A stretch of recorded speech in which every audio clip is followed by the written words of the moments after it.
चाल चलकर भी हमें हरा ना सके, क्योंकि हम खेल नहीं खिलाड़ी पहचानते हैं। आज ये लाइंस जो खबर मैं बताने जा रही हूँ, इस पर एकदम फिट बैठ रही हैं। ममता बनर्जी के सांसद और सुप्रीम कोर्ट के वरिष्ठ अधिवक्ता कल्याण बनर्जी ने खुलेआम अमित शाह को बेनकाब कर दिया है। ऐसी ऐसी बातें बोली हैं जिसको सुनकर आप भी दंग रह जाएंगे।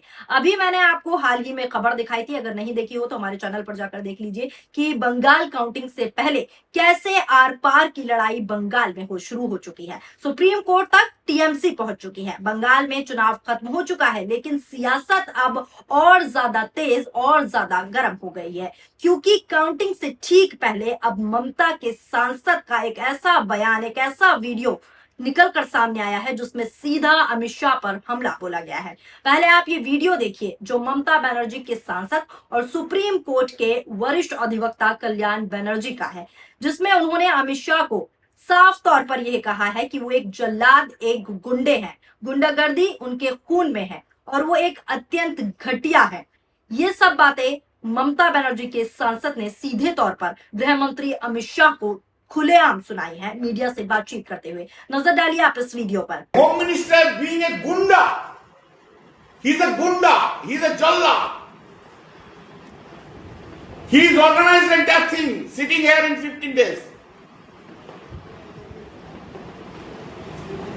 How to remove Trinamool Congress, how to attack them, give the police personnel all power so that arrest them. Amit Shah has done it. Amit Shah has done it, all these illegal activities. He's a dirty man, completely dirty man. His original was in at Gujarat was Gunda. Gunda means is in his blood. And he has organized and government set up Gunda. And the learned lawyer of the election commission has said the governor's house is the control room. Can you imagine where we have gone in West Bengal? Is it a free and fair election? Is it free and fair election? Governor is against us. Election commission is against us. CISF, CRPF, every central machinery is against us.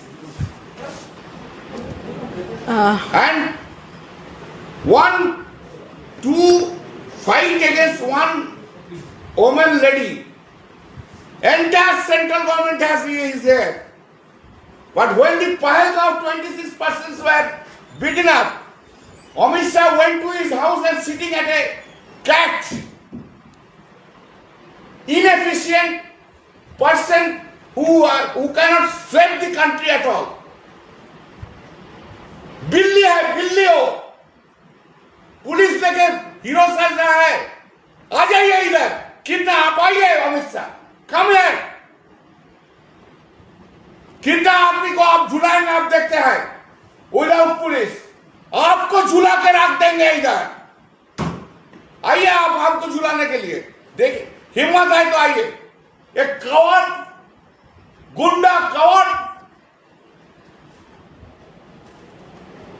these people are nuisance for the democracy. Amit Shah is destroying democracy in country. सुना आपने क्या कुछ TMC के सांसद ने गृह मंत्री अमित शाह को लेकर कहा। अब आप सोच रहे होंगे कि आखिर अमित शाह को लेकर टीएमसी में इतना गुस्सा क्यों, इस तरीके का अटैक क्यों। तो पूरा मामला भी मैं आपको सिलसिलेवार तरीके से आसान भाषा में समझा देती हूँ। दोस्तों, आप जानती हैं कि बंगाल में वोटिंग भले ही खत्म हो गई हो, लोग काउंटिंग का इंतजार कर रहे हैं, रिजल्ट डे का इंतजार कर रहे हैं, और उसी बीच लगातार मैं आपको नई नई खबरें दिखा रही हूँ कि क्या कुछ हो रहा है।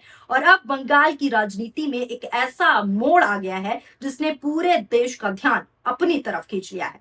सुप्रीम कोर्ट की एंट्री भी हो चुकी है और खुद सीजेआई ने कहा है कि इस मामले को तुरंत सुना जाए। अब आपके मन में एक सवाल उठ रहा होगा कि कौन सा मामला? वो मामला काउंटिंग वाला मामला। बंगाल चुनाव नतीजों से पहले टीएमसी कोर्ट पहुंच गई। ये खबर भी मैंने आपको दिखाई थी, किसको लेकर नए नियमों को उन्होंने चुनौती दी, जो चुनाव आयोग ने नए नियम जारी किए तो हाईकोर्ट ने उसको रद्द कर दी याचिका, लेकिन तृणमूल कांग्रेस सुप्रीम कोर्ट पहुंच गए और चुनाव आयोग के उस फैसले को चुनौती दी जिसमें कहा गया कि वोटों की गिनती यानी कि काउंटिंग के दौरान सुपरवाइजर के तौर पर केंद्र सरकार और सार्वजनिक उपक्रम के कर्मचारी को ही लगाया जाएगा।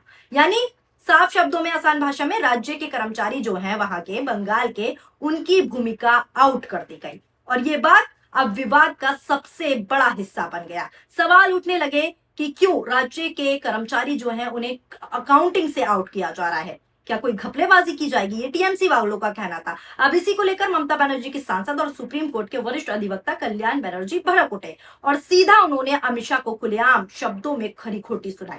यानी सीधे तौर पर उनका कहना था कि चुनाव आयोग और अमित शाह की साठ गांठ बनी हुई है। लगातार ये आरोप लगा रही है टीएमसी लगातार ये आरोप लगाती रही है कि बंगाल में वोट चोरी, गड़बड़ी, खरीद फरोख्त और इसके अलावा चुनाव आयोग और केंद्र सरकार मिलजुल कर काम कर रहे हैं।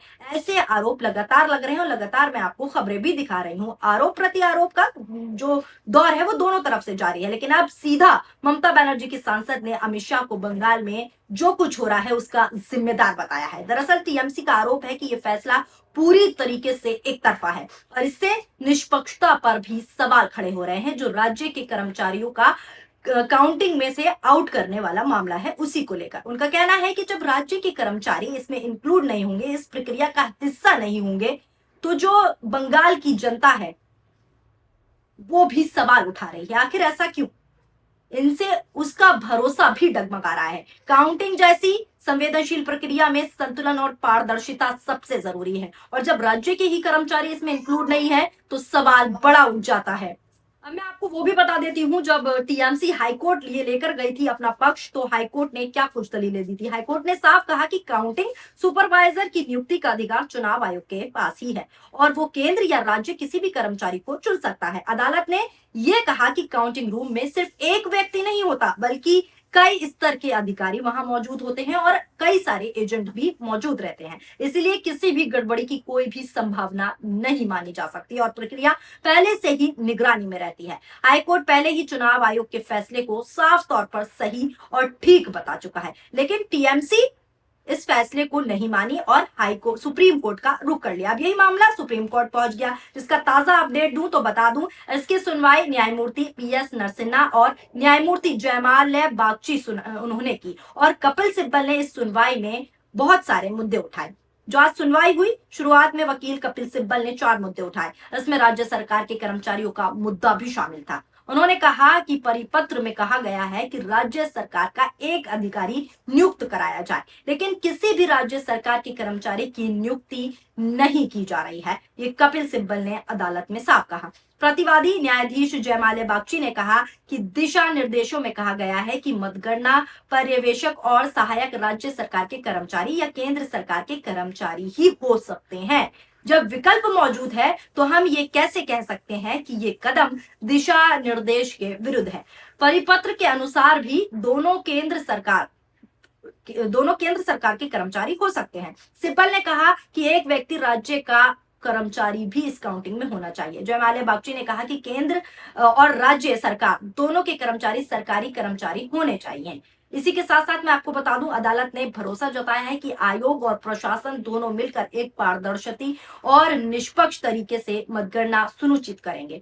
सुप्रीम कोर्ट की एंट्री ने पूरे चुनाव को एक नया मोड़ दे दिया है और फैसले ने भी। ये फैसला सिर्फ एक प्रशासनिक आदेश नहीं बल्कि चुनावी भरोसे से जुड़ा हुआ मुद्दा बन चुका है। अब सबकी नजर काउंटिंग डे पर है, सबकी नजर 4 मई पर है कि बंगाल में आखिर क्या कुछ होने वाला है। बंगाल की जनता किसको पहनाएगी जीत का ताज, इस पे सबकी नजर है।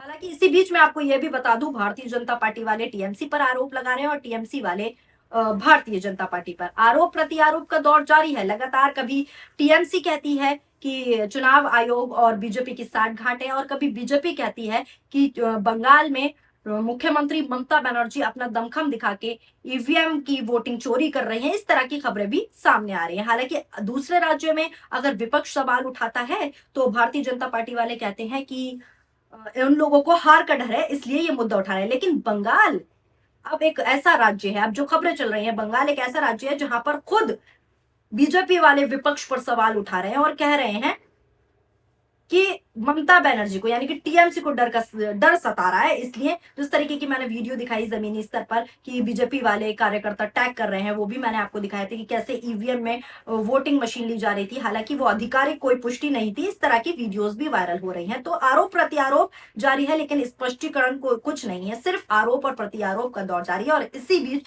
जिस तरीके से टीएमसी के सांसद ममता बनर्जी के धाकड़ सांसद और सुप्रीम कोर्ट के अधिवक्ता ने बयान दिया अमित शाह को लेकर, वो वायरल हो रहा है।